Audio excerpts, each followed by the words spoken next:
So please be as kind to as many people as you can, and remember to be kind to yourselves. Here's Naquan Brown closing out the morning with a Rebel in Me. Take it away, Naquan, and we'll see you tomorrow. Resilient, and there is always a place to lay your head. Never replace this love with anything.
Tonight, the government is asking taxi operators for a little bit more time. 2.5 years after waiting for an outstanding 16% fare increase, operators say they have run out of patience. The Finance and Transport Ministry met with the association presidents today after threats of taxi strikes. Transport Minister Darrell Vaz says operators should hold strain, but after waiting since April 2024, are taxi operators being asked to wait again. Then a woman is dead after a police shooting in Granville, St. James. An officer has been interdicted. Indicom and iProbe are investigating, and community groups are demanding accountability. Tonight, the opposition says suspensions are no longer enough. And later, a fake gun, but a real charge. The new Firearms Act is now being tested before the courts. A Kingston music producer is sentenced to 15 years and life in prison for 8 fake guns. Prosecutors and defense attorneys are in rare agreement that Parliament got this law wrong. When does tough law become overbroad law? I'm Jodianne Quarry, and this is Lead Story.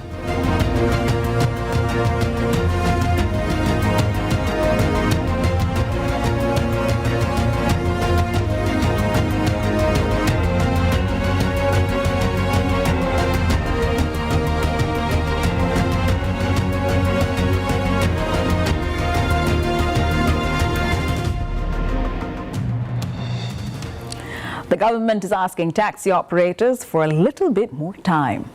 After years of waiting for an outstanding 16% fare increase that was due more than 2 years ago, Transport Minister Darrell Vaz now says operators should hold strain. The Transport and Finance Ministers convened a meeting with Transport Association presidents at the Transport Centre in Halfway Tree this morning. Tonight, following that meeting, in which Finance Minister Favour Williams and State Minister in the Office of the Prime Minister Adka Fitzhenley, Senator Adka Fitzhenley, were also present. The Transport Ministry announced that the government is requesting an additional 2 weeks before the final decision is made. That's because the Cabinet submission, not the increase, will be brought for determination on June 1. Finance Minister Favour Williams, who was also present, indicated the 16% increase left outstanding, if approved, may be delivered in 2 tranches, rather than all at once. Minister Vaz warned operators that any fare adjustment could be quickly erased by rising fuel costs if government subsidies are simultaneously removed. However, not all associations supported today's planned strike action. The St. James Taxi Association called the strike notice premature. Transport Operators Development Sustainable Services President Edgerton Newman has consistently opposed industrial action. The sector is not unified, and that division is also part of the story. So, Is June 1 a real commitment for taxi operators or just another date? Joining us now is Lorraine Finnegan, president of the All Voice Taxi Association. Mr. Finnegan, welcome to Lead Story. President Finnegan?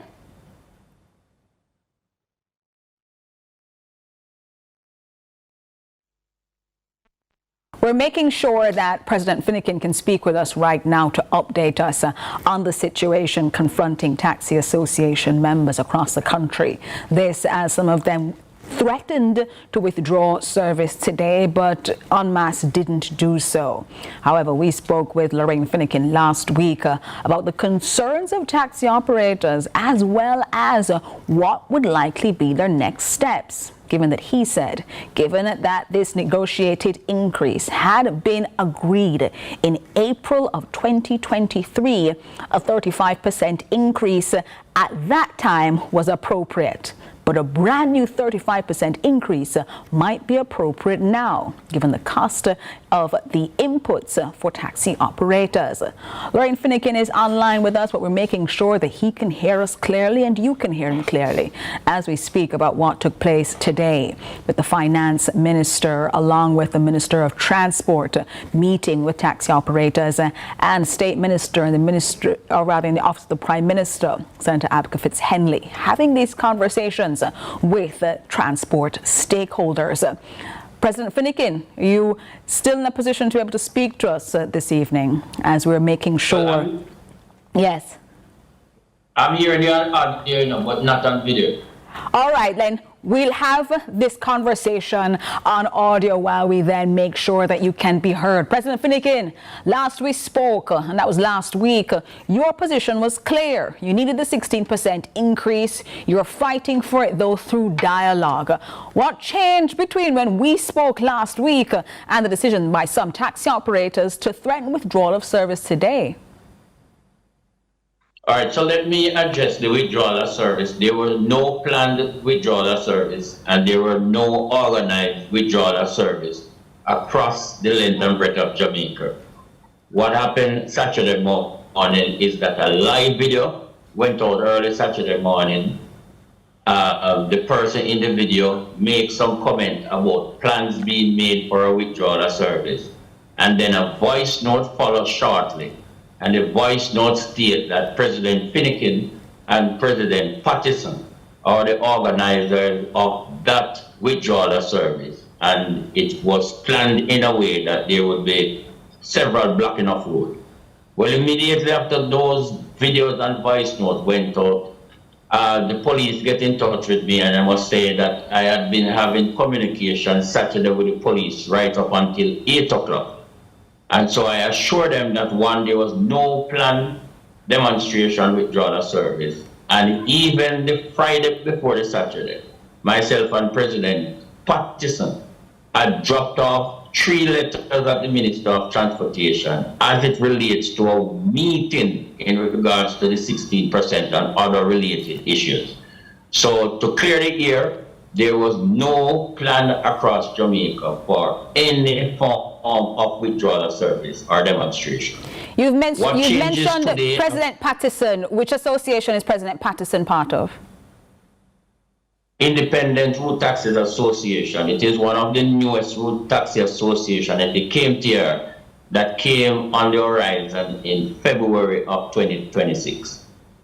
Okay, and so you said you appeared to, coming out of that, have dialogue with the police, had sent those letters now to the Minister of Transport. But we do understand that some taxi association heads were able to meet with the Minister of Transport, Darrell Vaz, Minister of Finance, Favour Williams, and State Minister in the Ministry of the Office of the Prime Minister, Senator Abka Fitz-Henley. Were you a part of that?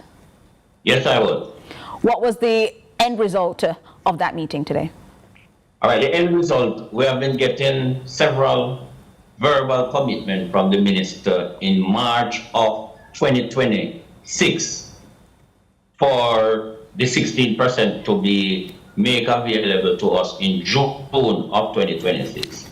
No date in June was ever given, but at the meeting today, we get a specific date of the 1st of June that the 16% will now goes to cabinet for deliberation.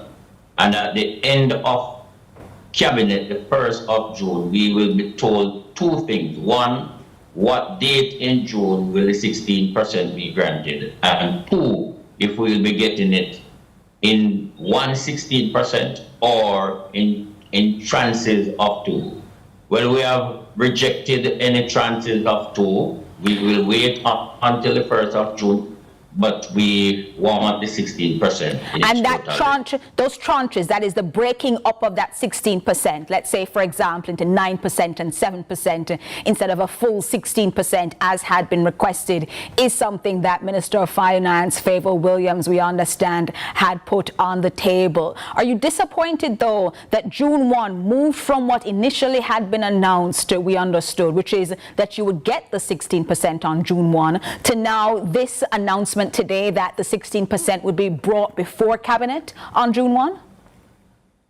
Well, the first thing is we were never told June 1 before. We were always told in June. So in a meeting we had with the minister on the 11th of March 2026, we were told June. 2 weeks later in a Zoom meeting, he told us June. So today is the first we get a specific, definite date. So we are not disappointed that we didn't get a date today when we'll be getting the 16%, because the finance minister has explained some things to us along with the Minister of Transportation. And what they have explained to us are things that are undisputed, and to allow good sense to prevail, because one of them is, if we were to get the 16% and the government should remove the cap on fuel from $4.50 per week, the 16% would have been wiped out within a second. So we take those into consideration. We take the state of the economy as it relates to the continuous increase in gas prices. We take into consideration that we are the largest movers of goods and service, and a fair adjustment to the public transportation sector could easily move the situation of inflation from where it is now to a more unacceptable level that would have seriously not only damaged the economy in general, but to us as owners and operators within the sector. So we listen carefully, and 2 weeks from now would be June 1st, and the sector is willing to give both ministers an opportunity to do what they are doing and get back to us June 1. Well, we do await then hearing from you and from the Ministers of Finance and Transportation on the potential for this increase in June. Lorraine Finnegan, President of the All Voice Taxi Association, thank you so much for joining us this evening inside Lead Story. Thanks for having me again. All right, we take a break and come back to you here on Lead Story.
Lucozade, bring the energy.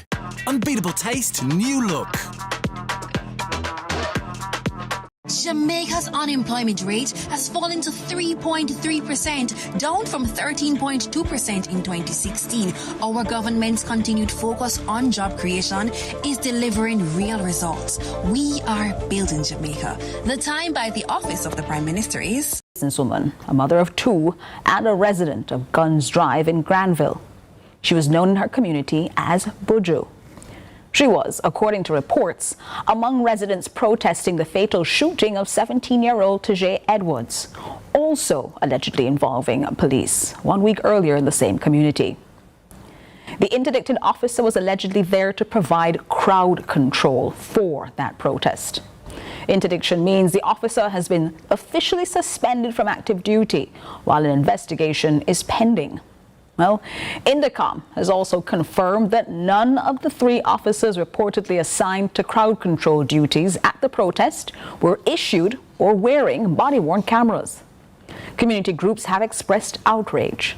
The Granville Peace, Justice and Resource Development Foundation has called for all officers involved in the operation to be removed from frontline duty pending the outcome of the investigations, not only the officer who's been interdicted. And tonight, there are broader questions emerging about police accountability in Jamaica. Indicom reports 130 fatal security force shootings year to date. Tonight, there are also questions about body-worn cameras after reports that officers assigned to crowd control duties were not issued them. We're also learning that Attorney at Law and Opposition spokesman on Youth and Human Rights, Isaac Buchanan, says he's representing the family of Latoya Bulgin. In a statement this evening, he said, the incident raises serious questions about the conduct of law enforcement, the absence of body-worn cameras, and what he calls the state's constitutional obligation to protect life. Opposition spokesman on national security, Fitz Jackson, has made it clear, however, suspensions are no longer enough. Joining me now is Fitz Jackson, opposition spokesman on national security and member of parliament for St. Catherine Southern. Mr. Jackson, welcome to Lead Story. Let's do the story. Fitz Jackson, you've acknowledged the speed of the interdiction of the police officer, one of them involved in this incident, but you said publicly that suspensions like these are no longer enough. What would you consider specific institutional mechanisms, or what would you consider as those mechanisms to be enough in Jamaica's current accountability framework?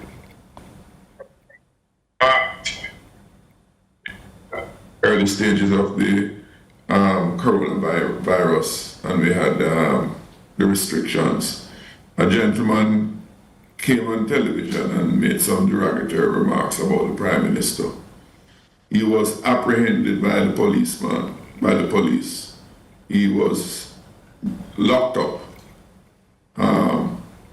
He was not given a warning. He was detained because of those verbal expression. Now, what happened in Granville, where Miss Bulgin was killed in cold blood, in the sight of many persons, including fellow police officers. Identity of the person who fired the shot was known, and we know that the person is dead. But the person who perpetrated that act is free to go home. The victims of that, the family and community members of the victim, can't believe that there is justice in such instance. There is no balance. There is no proportionality of response when it is somebody else as against other person on the other hand. The officer should be detained immediately in light of the evidence that is available to the police high command. And it will send a serious message, at least to the family and the community at large. That's against the background why I made a comment about the interdiction. And again, we don't know what the terms of the interdiction, the terms are. You can be interdicted with full pay, and that's that you can't go to work, quarter pay, half pay. We don't know what the terms of the interdiction is. And I said it's against the background of where the clear evidence exists. You're talking about that clear evidence. There is CCTV footage that has been shared online, has gone viral, has been shared by news sources that have allowed persons to have this conversation. However, there are no body-worn cameras that had been indicated to be there. Indicom confirming that none of the 3 officers on crowd control duty at that time had been issued body-worn cameras. Isaac Buchanan from the People's National Party, he's your opposition spokesperson on human rights, an attorney at law. He says he's representing the family, calling for national accountability, including an explanation for why body-worn cameras were not in use. Does this particular incident, against then this backdrop of a continued discussion, especially since January, about the use of body-worn cameras, mean that we need to have a national policy response and not just like a case-by-case incident assessment of why we didn't have body-worn cameras there?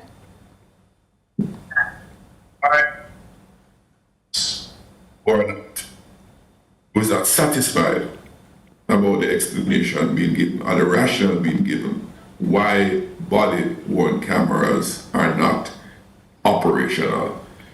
A couple of years ago, the Minister of National Security, the Prime Minister, promised, one, the procurement and all the support for it. We have heard from the Commissioner himself and the Minister about the architecture, the technical backbone that is required for the body-worn camera to be effective. We hear all the technical explanation. You know, if I have a medical procedure to be performed to heal my problem, cure my problem, it is for the doctor to work those out. Tell me what they need. It is me to pay X amount for them to procure either the expertise, the equipment that is needed, get it done. For over 2-3 years, we have been being told the same thing. At the end of the day, we're having police operations on an ongoing basis, planned operations without the use of the body-worn cameras.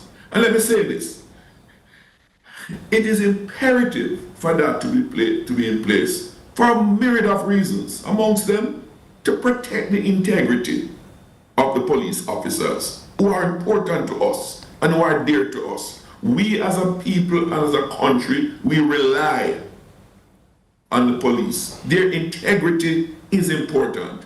We have acquisitions made in many instances, but this year over 130 persons killed already by the police. And they're 2 different stories. The police report one thing, persons who happen to be on the scene report something, and who are we to believe?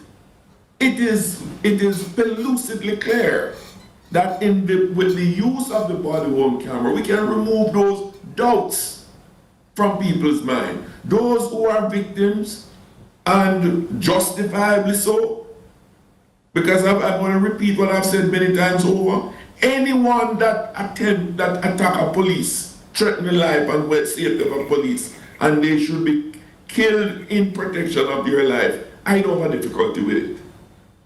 But there are too many cases that being reported where we can't independently substantiate that. And it's for that reason, there's just one answer that is important to me and many Jamaicans.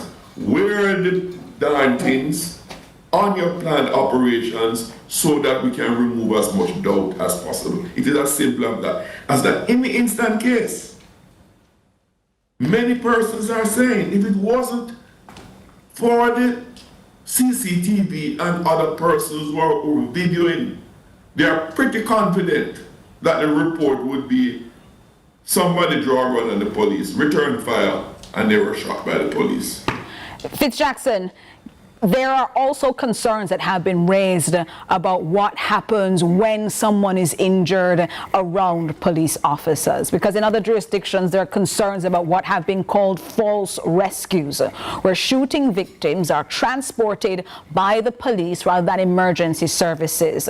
It can compromise a crime scene, the evidence there, and it can delay proper medical intervention. There are those concerns that have been raised as well, that there needs to have been attempts to resuscitate, attempts to help. What should the public expect then in terms of first aid, medical assistance, or attempts to preserve life for a person who's been shot during a police operation?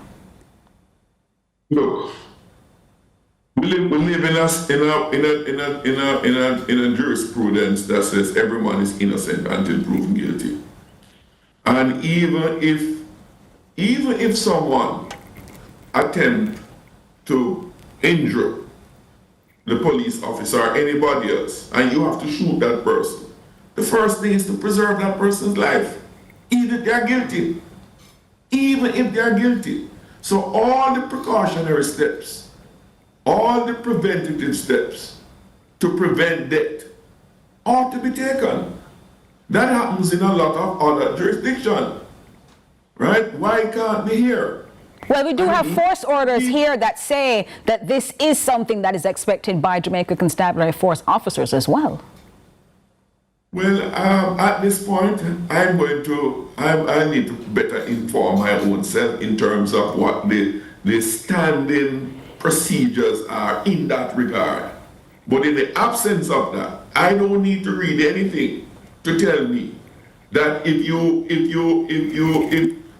if something happens that causes somebody to be dying, right, as a law enforcement officer, and as a decent citizen, we should take the necessary steps to preserve your lives. I don't need to read anywhere to tell me that that's a proper thing to do when your life is not threatened by somebody who has been injured. Well, Fitzjackson, we now know that Indicom has been called in to investigate. The Jamaica Constabulary Force's High Command has issued a statement. iProbe is investigating. Indicom has asked anyone with information, especially those in the vehicle with her, to share what they know. And this is a continuing investigation, but a horrific one that has now had the country up in arms, watching what has taken place there in Granville St. James. When I watched that video yesterday of what took place, I became cold. It was just unbelievable. It was unbelievable. I have our police in high regard. Police officers across this country are people who I know personally. For many years, their families, many well-thinking, decent police officers in the force. Things like these tarnish their reputation, tarnish the well-being of their families, and that's the reason why we can't allow any of these kinds of action to go without maximum penalty, swift investigation, and the justice system to come into force. To restore public confidence as well would be an important thing. But Fitzjackson, opposition spokesman on national security and member of parliament for St. Catharines Southern, thank you so much for joining us and speaking about this inside Lead Story tonight. Still ahead, what could a toy gun do? Well, it might land you behind jail for 15 years. We'll talk about that next inside Lead Story.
What a go on.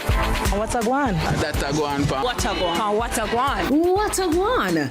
Mondays, Wednesdays, and Fridays at 8 a.m., 1:30 p.m., and 10 p.m. on CVM TV. That's a guan, pa. What a guan?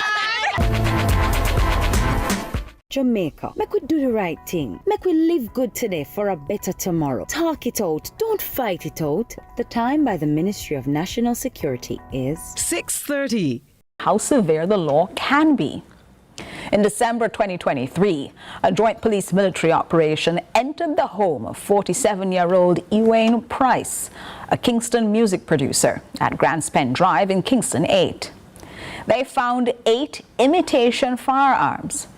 Price told investigators they were props used in music videos. On February the 10th of this year, Price was convicted in the Supreme Court Gun Court Division of 8 counts of possession of a prohibited weapon and of stockpiling prohibited weapons. Last week, he was sentenced to 15 years imprisonment on the possession charges and life imprisonment for stockpiling under the Firearms Prohibition, Restriction and Regulations Act 2022. He'll be eligible for parole after 10 years. The objects that produced that sentence could not fire a single bullet. For some, they might be called toy guns. But the government has already signaled that amendments may come to that piece of legislation, given what some have considered to be a perverse outcome. So, tonight, what does the law actually say? What counts as an imitation firearm? And how much discretion do judges really have? Joining me now is attorney at law Alexander Shaw. Alexander Shaw, welcome to Lead Story. Hi, Jody. Thank you for having me, and good evening to your viewers. Mr. Shaw, for viewers who may not have read the Firearms Act, explain in simple terms what we're talking about, where the law talks about an object that looks like a gun but can't fire a single bullet. Well, the law makes no distinction with respect to an actual, a firearm that is capable of discharging bullets and an imitation in terms of the sentencing. So once you are found with something looking like a firearm, whether or not it is capable of discharging bullets, the law treats all firearms the same way. So the individual who has an actual firearm that is capable of discharging deadly bullets will get the same time as the person who has an imitation firearm. And the rationale is that in real time, a police or any victim is unable to distinguish between the actual firearm and an imitation. But as we are now seeing, though, the injustice arising from, a situation where, as in this particular case, the weapon was being used for, art, I may say, a music video. And that's in particular, you're referring to the case of Ewayne Price, a 47-year-old music producer in Kingston who has been sentenced to not 1 year, don't do it again, but 15 years for possession and life imprisonment for what has been referred to as stockpiling. Even though he had 8 imitation firearms, he told investigators were being used for music videos. Under the law as it is currently written, especially given what you've just explained to us, where the law doesn't make a distinction, is that sentence legally correct? Well, it is legally correct.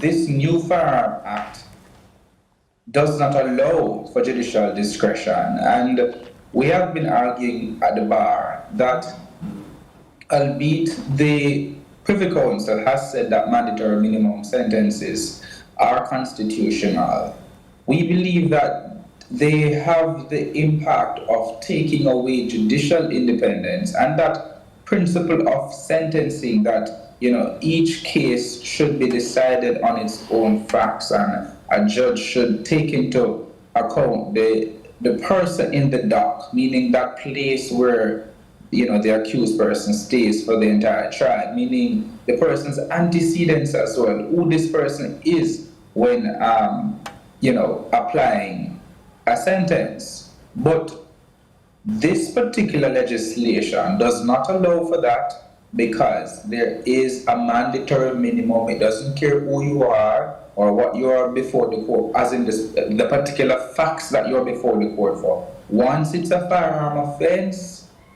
imitation or no imitation, then you are likely to be convicted for a minimum of 15 years.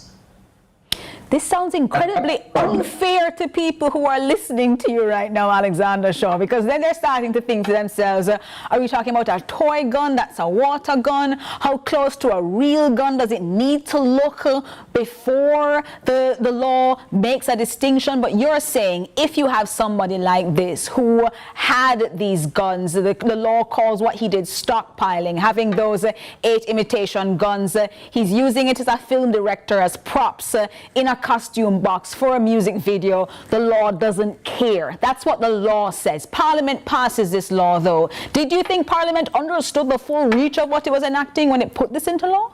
Yes. I don't think there was any misunderstanding because, as I've said before, the argument for this particular provision was that one cannot distinguish between an imitation firearm or an actual firearm. Insofar as they look alike, then that is the test. And so the police officers, the victims are saying, we don't know if it's a water gun. It looks like a real gun.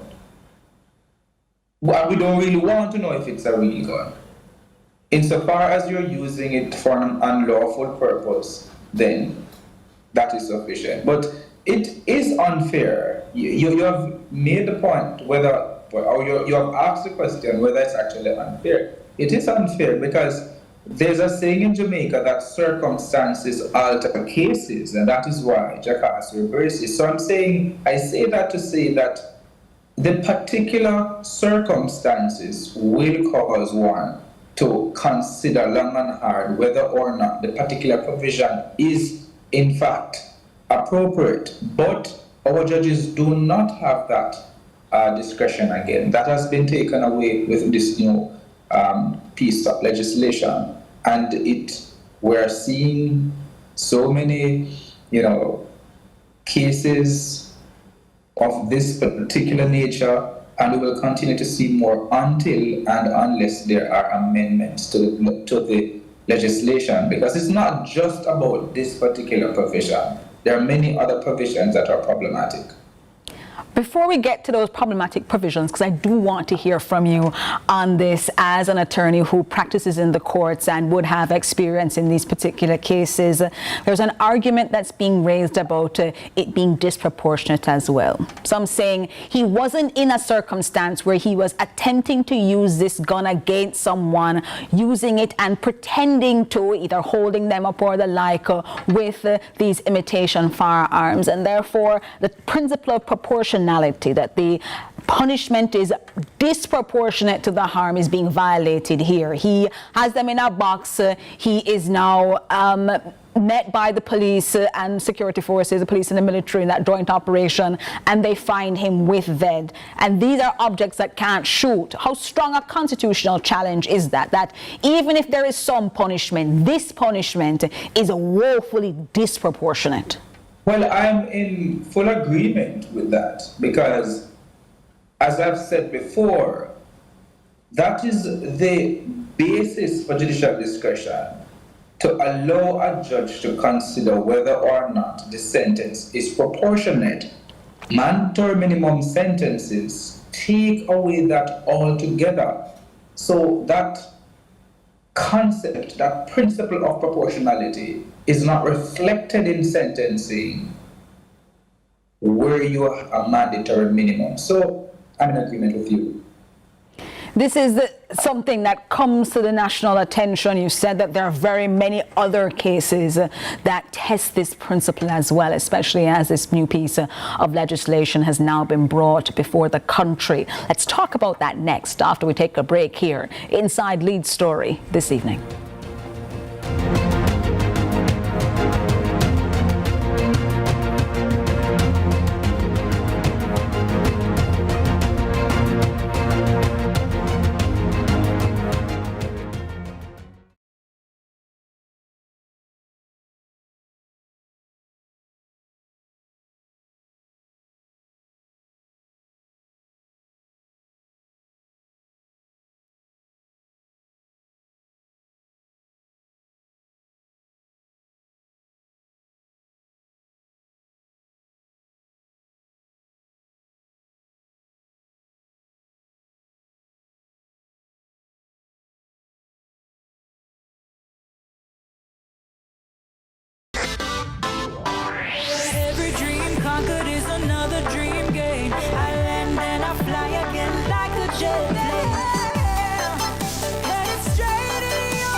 stop playing, and the people them a say we are mash up the dance. Oh, what a feeling! Don't stop dreaming. Keep on believing in the power of the feeling. Whatever you want, take a chance. Song in your heart, step in your dance. You got a spark, don't fit the dark, shine your lights on.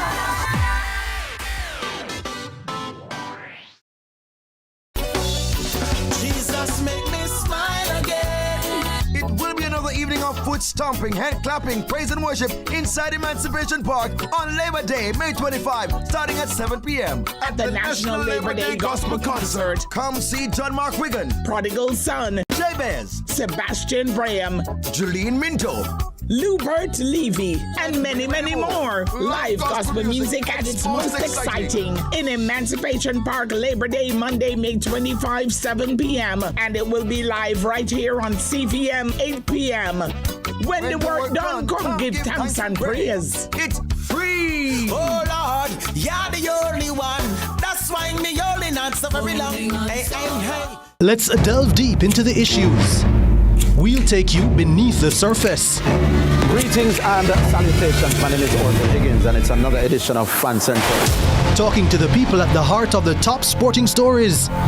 Hear from your favorite sportsmen and women and the administrators who work tirelessly to make it all happen. It's live sports talk. I've written an entire article. Yes. Looking at all the major issues every Tuesday at 9 p.m. It's Fan Central.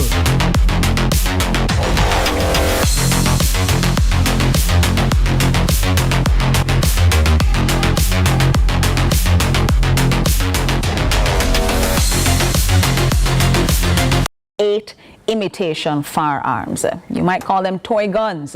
You can call them anything you feel like. It doesn't matter. The law doesn't care. National Security Minister Dr. Horace Chang has signaled that an amendment bill will be tabled this year with the intention of relocating the imitation firearm offence to a lower sentencing tier and restoring some degree of judicial discretion. However, the bill not yet tabled. And until it's passed, the law as it stands is the law that applies. So, Alexander Shaw and I will continue this discussion. Mr. Shaw, if the government is already signalling amendments, where do you think the biggest problems exist in this act that they do need to amend? I think the fundamental issue with the legislation is the fact that there is no judicial discretion. That for me is what is problematic, because when you look at even the fact that a person who wants to plead guilty, having, confessed that this firearm was mine, there is no incentive, and so there are greater backlogs now in court because the judge really can't make a decision that will benefit the accused in some way, or if not benefit, but encourage more persons who are before the court to plead guilty. So you'll find that everybody now wants their day in court to ventilate all the, the issues, the tribal issues, even when, that's not necessary.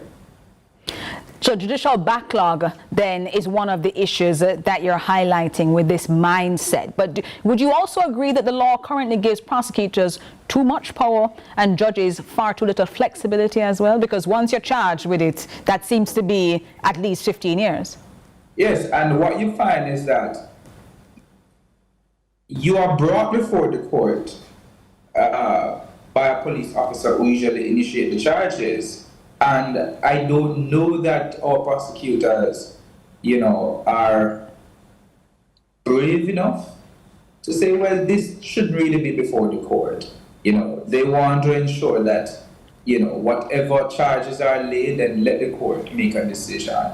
Because the fear may very well be that, if you should take a decision that is actually justifiable and is in keeping with, this principle of a prosecutor being a minister of justice, it may go against the notion that you should be a part of crime fighting and to help Jamaica to rid itself of the high crime rate. And I think when you look at even the antecedent, when you look at how we got here with the firearms, this new Firearms Act and even the new Bail Act, there were concerns in different spheres of Jamaica that our judges were not tough on crime fighting.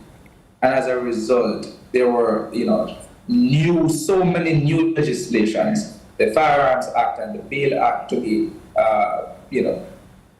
be specific, that came as a result to assist, prosecutors and the police to reduce crime. And I'm not certain that actually that those criticisms were in fact true or were fair. And as a result, what we're seeing now is, a travesty of justice, I may say. And a rare thing is happening right now. But prosecutors and defense attorneys are on the same page about this right now, saying, you know what, they're in rare agreement that the law needs to change. When the legal community as a whole looks at Parliament and says, you actually do need to change this, what's the obligation on Parliament to act and to act quickly? Well, the Parliament reflects the will of the people, I will always say. And even though, we as practitioners, we're actually treating with the ills of these two legislations. Yes, the minister has indicated that the amendments will come very soon, but at what cost? Because what we're seeing now, as I've said before, the system is backlogged. So I would hope that good sense will prevail, not just in terms of imitation firearm, but also the other concerns that we have raised, to ensure that the legislation actually works. Because the intended purpose is to, send a strong message that firearm offenses are in fact serious. And we get that. But at the same time, you really have to ensure that it does not disrupt and disturb the fundamental principles of justice, which is what we're seeing now in terms of judicial discretion, sentencing, proportionality, and all that we have been talking about for the longest while. National Security Minister Horace Chang has signaled that the amendment will likely relocate the imitation firearm offence, moving it to a lower sentencing tier. So it won't be 15 years, it'll be lower. I'll put here perhaps something like 5. However, the Advocates Association of Jamaica has called for the 15-year mandatory minimum to be abolished entirely. What's the argument for eliminating it rather than simply lowering it, as the Minister of National Security has suggested? I agree, because eliminating the mandatory minimum allows a judge to treat the case based on the specific circumstances. So if an individual is before the court and he or she used that firearm or to commit a very grave offense, and the court is of the view that, listen, you really should get 15 years, you really should get 20 years, then there is nothing stopping a judge from imposing that sentence. But when there is a case where, it's really a misunderstanding. For example, today I was in court and the matter concerns a security guard that is said to have used the firearm, in an unlawful way. It wasn't really unlawful. And so it turns out now that the complainant realizes that, listen, this is just not good, and said, listen, I want to end this because I would not want a security guard to go to prison for 15 years. But the court could not on its own volition do that. So if it is that, that matter was properly ventilated and the individual was convicted, you're talking about somebody using now a licensed firearm and would get the same sentence as somebody who is using an unlawful firearm to commit heinous offenses. And we're watching a number of those cases before the courts right now, including a number of high-profile cases involving the Firearms Act as well, and figuring out where that line is under the new piece of legislation. But in the Price matter, Ewain Price there, that music producer with the 8 imitation firearms, who's now before the courts, or rather who has been before the courts, 15 years sentence, life sentence now for stockpiling. Attorney at law Bert Samuels has called for the Governor General to intervene in that Price matter to grant him a pardon. What would be the legal basis for that call, and what avenue of relief does that represent within our constitutional framework to perhaps fix some of the issues that you have spoken of? Well, and it goes back to what we have been saying. Now, Mr. Samuel had to make that call because there is no other option. You can't get a certificate to go by the Court of Appeal to, for a lesser sentence, and many of these provisions, the Parole Act, is ousted in a sense. That is, the section will particularly say, well, listen, the Parole Act should not apply here. And you're saying that he can't go to the Court of Appeal because he has received the minimum sentence under the law, so there's no lower for the Court of Appeal with this on the books to go in this particular case? That is so. This is so much for so many Jamaicans. For the very first time, Alexander Shaw, they're hearing you and they're going, what is that fake gun? But I was just playing. And they don't understand the seriousness of this piece of legislation and what had been intended to, as you said, to keep people safe, to make sure that people weren't being threatened with imitation firearms. But the end results of this perhaps have been overbroad and, as you said, might need some revision. It's funny, I tell you a joke. Yesterday, a friend of mine was actually going through a barrel that he got many years ago and found a very old toy gun. They used to send toy guns back in Christmas time and so. And I said to him, hey, that's 15 years there, I'm not touching it. And quickly, he destroyed it because the fear is that if a police should come now and catch you in possession of that, then you're looking at 15 years. And it's that frightening, and one would want to believe that the legislation is intended to treat with criminals, persons who are using a firearm, or imitation to actually harm society. No, a toy gun used for the creative arts should not be a part of this discussion at all. But here we are. We are. And there are a series of things that an individual can do if they're going to use it for creative purposes. Reporting to the police is a whole raft of measures that could allow for this creative expression. But if you do fall afoul of the law, Alexander Shaw, attorney at law, has made it very clear there is no room for you. Thanks so much for joining us this evening. So many Jamaicans didn't get how serious it was. You have put the fear of the Lord in them tonight, destroying all imitation guns. Won't be buying any more. Alexander Shaw, thanks for joining us tonight inside Lead Story. Thank you for having me. All right, that's it for today's edition of Lead Story. On behalf of the entire production team here, thank you for watching the show. I'm Jody Ann Quarry. Have a fantastic evening, and I hope you stay safe. Up next, CVM News.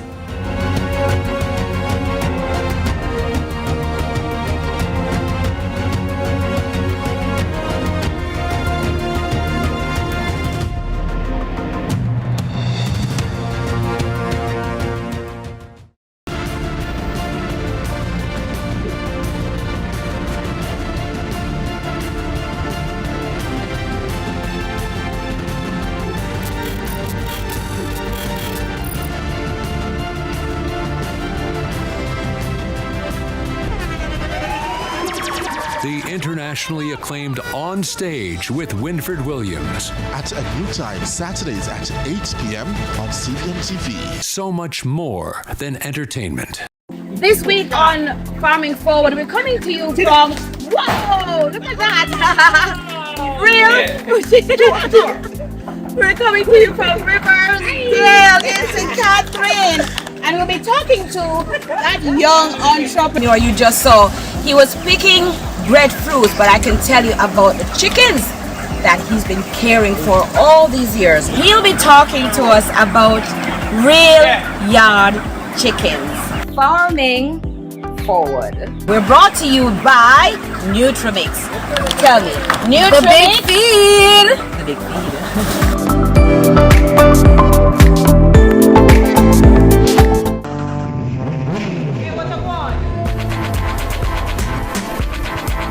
Hi, I am Candy Pang.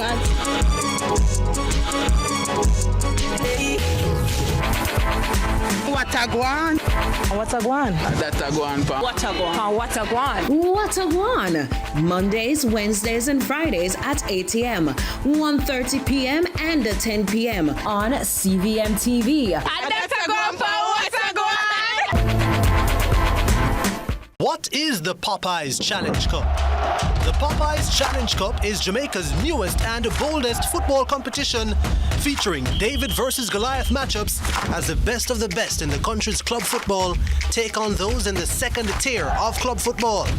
It's a straight knockout competition featuring 25 teams, 7 from the Jamaica Premier League and 18 from the Jamaica Football Championship, the second tier.